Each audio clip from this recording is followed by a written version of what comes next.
है राम के वजूद पर है हिंदुस्तान को नाज, अहले नज़र समझते हैं उनको इमाम हिंद। ना इंसाफ़ी मैंने खुद महसूस की है एक बच्ची होने के नाते, और हम लोग तो अब ऐसे हो गए हैं और इतने ज़्यादा मतलब मुझे लगता है कि हमारी इंसानियत मर गई है। जब रात में बेटा देर से आता है तो कोई कुछ पूछता नहीं है। बेटियों पर हम जो है लगातार नज़र रखते हैं, लेकिन हमारा बेटा क्या कर रहा है। आज पूरा एक आंदोलन है, फिल्में बनी हैं सैनिटरी पैड्स को लेकर, कितना ज़रूरी है, घर घर की बात है। नमस्कार, हमारे खास कार्यक्रम में आपका स्वागत है। मैं हूं राकेश चतुर्वेदी और आज हमारे साथ हैं देश की ऐसी शख्सियत जो जिस विधा में रहती हैं वहां पर लीडर होती हैं। पत्रकारिता की बात की जाए तो टीवी पर जलवा होता है, आंदोलन में उतर जाएं तो देश की आवाज़।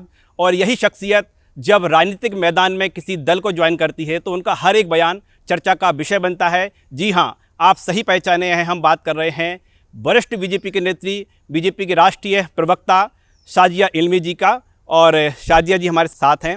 शाजिया जी, बहुत बहुत स्वागत है आपका। जी, मुझे बुलाने के लिए बहुत बहुत शुक्रिया। शाजिया जी, हम आपसे लंबी चर्चा करेंगे, लेकिन शुरुआत वहाँ से करते हैं जो आपकी नब्ज़ है, जो आप नब्ज़ पकड़ती हैं और जिस नब्ज़ पर जब भी बयान जारी होता है तो पूरे देश में हलचल मचती है, चर्चा का विषय बनता है, और वो नब्ज़ है आपकी महिलाएं।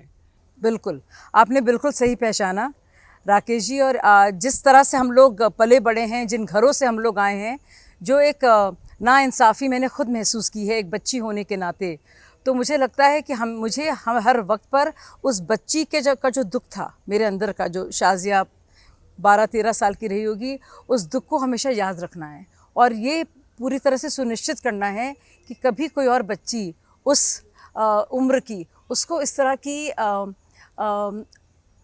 जो वो इतनी असहाय और मायूस ना महसूस करे। तो मुझे लगता है ये मेरा मकसद है ज़िंदगी का और इसको निभाने के लिए मैं आई हूँ। ये भगवान ने, ईश्वर ने, अल्लाह ताला ने मुझे इसी काम के लिए भेजा है और ये मैं निभाती रहूँगी। शाजिया जी, मणिपुर, बांग्लादेश, कोलकाता, क्या देखती हैं महिलाओं को लेकर? बहुत ही तकलीफ़देह है ये। देखिए, रेप को एक वायलेंस का और पॉलिटिक्स का एक टूल बना दिया गया है, और एक जो महिला का जो जिस्म है, जो शरीर है, उसको लेकर जो पॉलिटिक्स हो रही है, और मुझे लगता है ये बहुत ही अफ़सोस की बात है।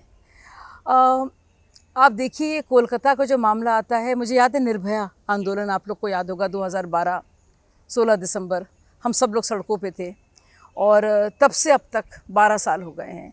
वो भी एक निर्ममता की प्रकाष्ठा थी, और मैं उस वक्त इत्तेफाक से जो डीन थे सफदरजंग अस्पताल के, वहाँ बैठी थी जब डॉक्टर्स रिपोर्ट कर रहे थे कि किस तरह से क्या हुआ था निर्भया के साथ।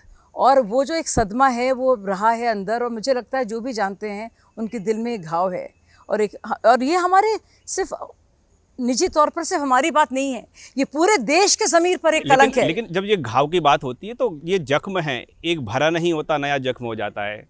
पूरे देश की बात करें हम, आपको लगता है कि ऐसा कोई प्रदेश है देश में जहाँ पर महिलाएं पूरी तरह सुरक्षित हों? नहीं, मुझे लगता है कि जो पूरी तरह से जो हमारी मानसिकता है, जो प्रवृत्ति है, वो कहीं ना कहीं इतनी कृत्रिम हो गई है, और उसमें एक घिनौनापन आ गया है कि जब हम महिला को देखते हैं, जो नज़रिया है हमारा, जो मानसिकता है, जो दृष्टिकोण है, वो जो एक मेल पॉइंट ऑफ व्यू है जो है, तो वो एक महिला को एक शिकार के रूप में देखता है। ये प्रे और प्रेडेटर, शिकार और शिकारी का जो रिश्ता जो हम देख रहे हैं, जो डायनामिक्स हैं, इनको बदलना होगा। देखिए, आप दुनिया भर की बातें आप कर लें, आप सख्त से सख्त कानून ले आएँ, लेकिन अगर मानसिकता में महिला ऐसी प्रकट हो रही है कि वो आप सिर्फ आप चाहते हैं कि वो सिर्फ एक शरीर है, वो एक वस्तु है, और आपको उसको कंट्रोल करना है, तो आप इस तरह से उसको जलील करते हैं। जी, ये कैसे रुकेगा? हम लगातार देश में देख रहे हैं, चाहे वो इससे पहले मणिपुर की बात हो, ये जो घाव की बात, जिस जख्म की बात कर रही हैं, ये जो भरे नहीं होते नया हो जाता है। दरअसल इसमें सरकारों को क्या करना होगा, लोगों को क्या करना होगा? जो हम बार बार जो हम बोलते हैं तो प्रवृत्ति बन चुकी है। सवाल ये है कि ये रुकेगा कैसे? इसे रोकना ज़रूरी है, और हम सब लोगों को हमेशा इस पर मिलकर काम करना होगा। ये एक राजनीति का मुद्दा नहीं होना चाहिए, और हम लोग तो अब ऐसे हो गए हैं और इतने ज़्यादा मतलब मुझे लगता है कि हमारी इंसानियत मर गई है कि हम पहले देखते हैं कि वो रेप जहाँ पे हुआ है या बलात्कार किस राज्य में हुआ है, उस राज्य में किसका शासन है, उस महिला की क्या ज़ात है, क्या उसका मज़हब है, जो रेपिस्ट है उसका क्या मज़हब है, और उसके हिसाब से ही हम अपनी बात को आगे रखते हैं। यानी कि अगर आप एक तरफ हैं तो दूसरी तरफ आप नहीं देखेंगे।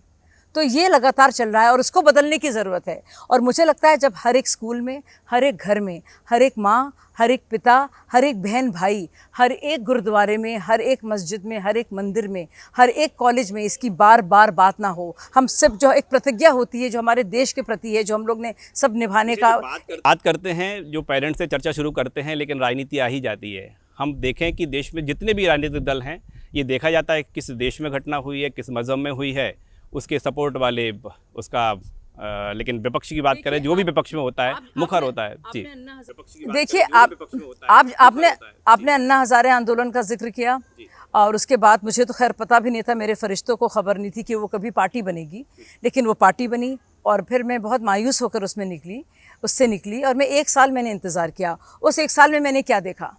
बहुत सारी चीज़ें देखी। सबसे पहले तो मैंने बात देखी, स्वच्छता की कोई बात कर रहा था।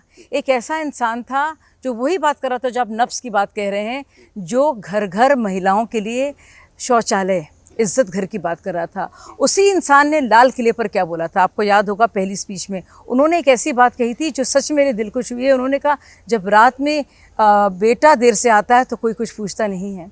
बेटियों पर हम जो है लगातार नज़र रखते हैं, लेकिन हमारा बेटा क्या कर रहा है? पहली बार किसी प्रधानमंत्री ने लाल किले से इस तरह की बात को सामने रखा था। तो जब तक हमारे राजनेता और हमारे नेता भी इसकी बात ना करें, एक पॉलिटिक्स देखिए एक बहुत बड़ा एक प्लेटफॉर्म है और अगर हम लोग इनको बचातेंगे, राजनीतिक शय देंगे, संरक्षण देंगे। कौन देता है ये जो राजनीतिक शय की बात है? अब आप बताइए, कोलकाता में जिस बर्बरता के साथ जो जघन्य अपराध हुआ है, आप बताइए वहाँ पे वॉलंटियर किसका था? एक पार्टी ने नियुक्त किया था। प्रिंसिपल किसने नियुक्त किया था? अस्पताल किसके अधीन था? उसके अलावा राकेश जी आप देखिए जिस तरह से तोड़फोड़ हुई है, रेनोवेशन करने की कोशिश की गई है, जिस तरह से सबूतों को मिटाने की कोशिश की है, जिस तरह से उस बच्चे के माँ बाप को गलत खबर दी गई है और 3 घंटे तक उनको दूर रखा गया है और उसके पार्थिव शरीर को देखने नहीं दिया गया है। और अभी भी जो राजनीति हो रही है, आपको लगता नहीं है कि कोई पार्टी संरक्षण दे रही है? आपको लगता है कि ये राजनीति रुकेगी? नहीं, मुझे लगता है बहुत सारे, देखिए बहुत सी निर्मम इस तरह के बलात्कार हुए हैं जो हमारी रूह को काँप जाए सुनकर, जिनके बारे में जो तथ्य सुनते हैं हम लोग उसके बारे में। लेकिन मैंने ऐसा कभी नहीं देखा कि ऐसा कोई ऐसा मामला हो जिसमें बाकायदा एक सरकार, एक चुनी हुई सरकार उसमें राक्षसों को संरक्षण देने का काम कर रही है, बच रही है, बात नहीं करना चाह रही है, आय बाय शाय कर रही है। और अब तो वो ये तक कह रही हैं कि ये काम राम, श्याम और वाम का है। अब आप भगवान राम को इसमें ले आए हैं। आप ये भी कह रही हैं कि वो तिरंगे लेकर आए थे, यानी कि भगवान राम का तो अपमान सुना है और भगवान राम तो सबके हैं। वो कह रही से भाजपा के राम हैं, तो गलत कह रही हैं। अल्लामा इकबाल ने क्या कहा था, है राम के वजूद पर है हिंदुस्तान को नाज, अहले नज़र समझते हैं उनको इमाम हिंद। तो सोचिए, भगवान राम जो है हमारे देश का एथोस है, तो सब जानते हैं। और आप हिंदू हैं, मैं मुसलमान हूँ, हमें इससे फ़र्क नहीं पड़ता। भगवान राम जो है हमारे पूरे जो हमारी सभ्यता है, तो ये उसका हिस्सा हैं, उसकी रूह हैं। तो आप नहीं, तो भगवान राम का नाम आया, आपने तिरंगों का नाम किया, तो कुछ हैं ऐसे दल और कुछ हैं ऐसे अलायंसेस। अब बताइए क्या हुआ इसमें?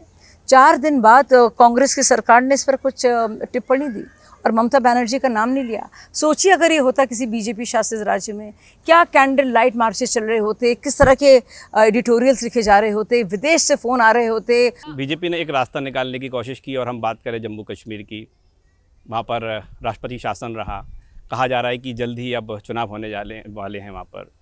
जम्मू कश्मीर में क्या हालात बदले हैं, क्या सुधरे हैं? जो महिलाओं का आप जिक्र कर रही हैं, क्या पर महिलाओं के हालात बदले हैं?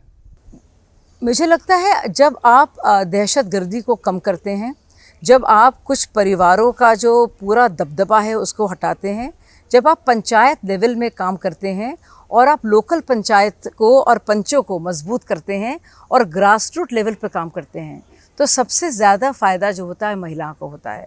जब उनके हाथ में डायरेक्टली जब पैसा आता है, आप डीबीटी को देखिए, आप देखिए जो भी सरकारी आवासों के हिसाब से जो पट्टा दिया गया और जिसके नाम पर रजिस्ट्रेशन हुआ, वो महिलाएं हैं। उनके अकाउंट में आप डायरेक्ट जब करते हैं ना ट्रांसफ़र, तो आप जब महिलाओं को आप सशक्त करते हैं तो देश की बच्चियां होती हैं।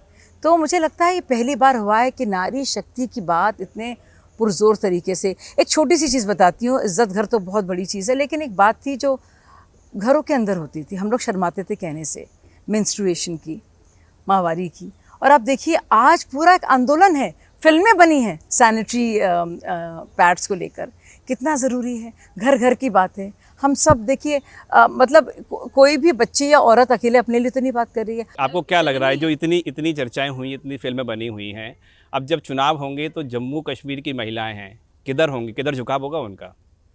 देखिए कई बार ऐसा होता है कि इतने पुरुष प्रधान हमारे समाज भी है कि महिलाएं भी जो हैं अपनी मर्ज़ी से नहीं आवाज़ उठा पाती, और इतना ज़्यादा उनको एक पिंजड़े में रखा गया है, एक जेल की तरह। सलाखें हैं, सलाखों को तोड़ना मुश्किल है। हम सब लोग, बहुत लोगों ने हिम्मत की, तोड़ तोड़ कर आए हैं। वो एक बक्से हैं, वो पिंजड़े हैं, उनको हम तोड़ते हैं, बाहर निकलते हैं, हमें किसी और पिंजड़े में डाल दिया जाता है। तो बड़ा मुश्किल है वो पूरा जो आपकी कंडीशनिंग हुई है, जो एक चुपचाप रहने का एक माहौल बना है कि भाई बड़ों की बात सुनो, अगर अच्छी महिला हो, अच्छी बच्ची हो, अच्छी बेटी हो, अच्छी बहन हो, तो अच्छी बीवी हो, अच्छी माँ हो, तभी तुम्हें इज़्ज़त मिलेगी, नहीं तो तुम सही नहीं हो, तुम इस काबिल नहीं हो कि तुम्हें इज़्ज़त दी जाए। तो ये जो बना दिया है पूरा, तो आप समझिए। और मैं आपकी बड़ी शुक्रगुज़ार और कृतज्ञ हूँ कि आप इतने ज़रूरी मौजू को कि में इतनी गहराई से जा रहे हैं, और इसी की ज़रूरत थी असल में। ये जब बिठा देते हैं ना सब सारे अलग अलग पार्टियों के नुमाइंदों को कहता है मेरे यहाँ कम रेप, तुम्हारे यहाँ ज़्यादा रेप, मेरा रेप ज़्यादा जगह, तुम्हारा रेप ज़्यादा जगह है, मेरा रेप कम जगह है। सोचिए। भारत से आगे चलें पड़ोसी देश बांग्लादेश पर। बांग्लादेश के हालात, वहाँ की महिलाओं की हालात को लेकर शाजिया इल्मी क्या सोचती हैं? बहुत ही तकलीफ़देह हालात हैं वहाँ पे, और उसमें भी जो पूरा एक इकोसिस्टम है, वो उसमें इतनी ज़्यादा मुझे लगता है कि एक इंसानियत मर चुकी है कि हम देख रहे हैं क्या हो रहा है। सीए कानून का सबसे पहले जिक्र करें तो कितने दिन पहले, और ये पुराना एक ये वादा था जो कांग्रेस पार्टी के नेताओं ने, महात्मा गांधी तक ने जिसके बारे में बात की थी, उसको बिल्कुल भूलकर सिर्फ सस्ती और गलीज़ राजनीति के चलते बाकायदा उसको दरकिनार किया गया था, और सीए में सिर्फ वोट बैंक की राजनीति। शाजिया जी, वक्फ बोर्ड नियम बदल रहे हैं, तमाम आरोप लग रहे हैं, प्रॉपर्टी छीन ली जाएगी, सरकार क्या चाह रही है, क्या कर रही है? देखिए कितना, मुझे तो लगता है कि जो पार्टियां अपने को सेक्युलर पार्टियां कहती हैं, मुझे लगता है असली तो मुस्लिम विरोधी पार्टियां वो हैं, क्योंकि ज़्यादातर जो जुल्म और सितम उन्होंने किए हैं, उससे मुसलमानों का ही नुकसान हुआ है। आप देखिए, चाहे वो ट्रिपल तलाक बिल हो, वो मुसलमान बहनों जिनको फ़ायदा मिल रहा है, जो बेइज्जत होती थी, जलील होती थी, दर दर भटकती थी, गुज़र बसर के लिए पैसे मांगती थी, अब उनका फ़ायदा होता है, तो क्या वो मुसलमान नहीं है? क्या वो मुसलमान महिला किसी और मुसलमान मौलाना से कोई कम है सिर्फ इसलिए क्योंकि वो ठेकेदार है धर्म का, या उसके पास एक वोट बैंक का है? नहीं, मुझे ख़त्म करने दीजिए, बहुत ज़रूरी बात है, मेरे दिल की बात आपने कह दी है। वक्फ बोर्ड, आप सोचिए, अब मेरी बात ध्यान से सुनिए।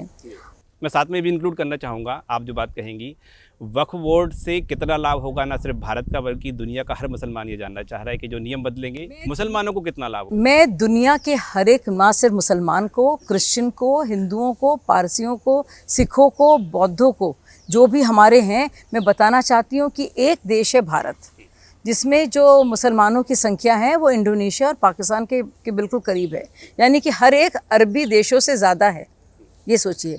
और आप देखिए कि लगातार उसकी जनसंख्या बढ़ी है, तो यानी कि किसी तरह से उसके खिलाफ कुछ कभी काम नहीं हुआ है, कोई ऐसी प्लानिंग या सुनियोजित तरीके से जो माइनॉरिटीज़ के साथ हो रहा है बांग्लादेश और पाकिस्तान में नहीं हो रहा है, या अफ़गानिस्तान में, उसको भी बात को आगे बढ़ाते हैं। सोचिए, बार बार कहा जाता है मुसलमान बेरोज़गार है, मुसलमान परेशान है, मुसलमान मजबूर है, क्या होगा मुसलमानों का? यानी कि मुस्लिम कम्युनिटी को लेकर ये सारी सेक्युलर पार्टियां बड़ी फ़िक्रमंद होती हैं, हमने सालों साल से सुना है, बल्कि 77 साल के राजनीति में ही हुआ है। तो अब आप सोचिए, पर वही मुसलमान कम्युनिटी सबसे अमीर कम्युनिटी है। आप कहेंगे ये कैसे? इतने तो गरीब मुसलमान हैं शाजिया जी। नहीं, सुनिए मेरी बात को, सुनिए, इतने तो गरीब मुसलमान हमारे देश के हैं, क्या बुरी हालत है। सच रिपोर्ट कमेटी भी कहती है, दिखाई देता है। आर्थिक रूप से सेंसस के बाद जब पूरी कमिटीज़ बैठी थी, उन्होंने बाकायदा बताया है कि आर्थिक वर्ग के तौर पर जो सबसे गरीब मजहबी वर्ग है वो है मुसलमानों का, लेकिन वो सबसे अमीर है। अब सबसे अमीर क्यों है? हम ये देश के लिए भी हमारा सवाल है। आप जो बात कर रही हैं कि सबसे अमीर जो हैं वो मुसलमान हैं, तो कैटेगरी वाइज बता पाएंगी कि सबसे अमीर कौन मुसलमान के? मैं वही बताना चाह रही हूँ। आप अगर आप देखें, अगर सेंट्रल वक्फ बोर्ड और स्टेट बोर्ड्स की आप प्रॉपर्टीज़ को देखें, यानी कि चंद 150 परिवारों को जो मुसलमान हैं उनको देखेंगे तो उनके पास 1.25 लाख करोड़ रुपए के कंजर्वेटिव आकलन वाला पैसा है और इतनी प्रॉपर्टीज़ हैं, मतलब 9.5 लाख करोड़ प्रॉपर्टीज़ की हम बात कर रहे हैं। और अगर उनका ठीक से मैनेजमेंट होता, और उनका काम क्या है, ज़कात, चैरिटी, तो आप सोचिए इतने लाखों करोड़ों की एकड़ की प्रॉपर्टीज़ हैं, मुसलमानों हैं उन पर सर्वे सर्वा, लेकिन मुसलमान गरीब हैं। ये कौन समझाएगा मुझे? नहीं, कांग्रेस पार्टी समझाए मुझे, ये नहीं, समाजवादी पार्टी नहीं, अखिलेश जी समझाए मुझे ये बात, राहुल गांधी मुझे समझाए ये बात, प्रियंका गांधी समझाए मुझे ये बात, जो भी है मुझे समझाए इस बात को कि सबसे अमीर land holding, private land holding के हिसाब से जिस कम्युनिटी और जिन मुसलमानों के पास सेना और रेलवे से ज़्यादा की ज़मीन है, खुद उनके पास, उनके अधीन, वो इतने गरीब क्यों हैं? लैंड मतलब पैसा। संजय जी, वक्फ बोर्ड के उसमें पास स्कूल कितने खुले, सेना और रेलवे से अधिक प्रॉपर्टी है, लेकिन ये जो संशोधन है, क्या इस प्रॉपर्टी पर भारत के हर मुसलमान का हक होगा? क्या उसको मिलेगा? देखिए, ये ऐसा कानून बनाया है 1995 में, और 1995 में आप वो दौर जानते हैं, बाबरी मस्जिद, उसके बाद क्या कुछ हुआ, शाहबानो केस के बाद ताला खुलवाया गया, फिर 1995 का वक्त आया और उसके लगातार आप देख रहे थे कि कांग्रेस को रिजेक्ट कर दिया था मुसलमानों ने, और यूपी में तो सफाई हो गया था। तो वो ऐसा एक लॉ लेकर आए हैं 95 में कि जिसमें आप पूरे तरह से सारे पावर्स आप दे रहे हैं, बल्कि इतना पावर है वक्फ ट्राइब्यूनल को कि वो आप कोर्ट तक नहीं जा सकते, और उसमें ज़्यादा से ज़्यादा जो क्लेमेंट्स हैं, जो पिटिशनर्स हैं, वो मुसलमान हैं। और आप किसको खुश कर रहे हैं? आप वक्फ बोर्ड के जो सर्वे सर्वा हैं, जो ये all India Muslim person law board वाले हैं, जो ज़मीनों पर बैठे हैं, उनका अब दबदबा कायम है। जो ज़कात के तौर पर कितनी बेवाओं को उसमें सहूलियत मिली। आप ये मानते हैं कि वक्फ बोर्ड का संशोधन है भारत में होकर रहेगा? होकर रहेगा, होना चाहिए। अगर किसी को मैं चुनौती दे रही हूँ, अगर किसी को मुसलमान की फ़िक्र है और गरीब मुसलमान की फ़िक्र है और जो उसका हितैषी है, वो वक्फ बोर्ड संशोधन के लिए सामने आकर काम करेगा। और अगर कोई मुखालफत कर रहा है, वो साफ जाहिर है कि वो सिर्फ़ और सिर्फ मुसलमान को गरीब, मजबूर, मजलूम रखने के लिए काम कर रहा है। तो ये जिससे अगर किसी का फ़ायदा होगा तो सबसे गरीब मुसलमानों का होगा। बाकी आप तय कीजिए। शाजिया जी, हमने महिलाओं की बात की, मुसलमानों की बात की, ज़रा हिंदुओं पे आ जाते हैं। कांग्रेस ठोक के बोल रही है, बार बार बोल रही है, जातिगत जनगणना होना ही चाहिए। शाजिया इल्मी क्या सोचती हैं? देखिए, मैं कांग्रेस पार्टी से ही सवाल पूछना चाहूँगी, कर्नाटक में आपने की जातिगत जनगणना, क्या हुआ? क्यों डर के मारे बैठ गए? बहुत बहुत शुक्रिया हमसे चर्चा करने के लिए। हमारी खास पेशकश में फ़िलहाल इतना ही।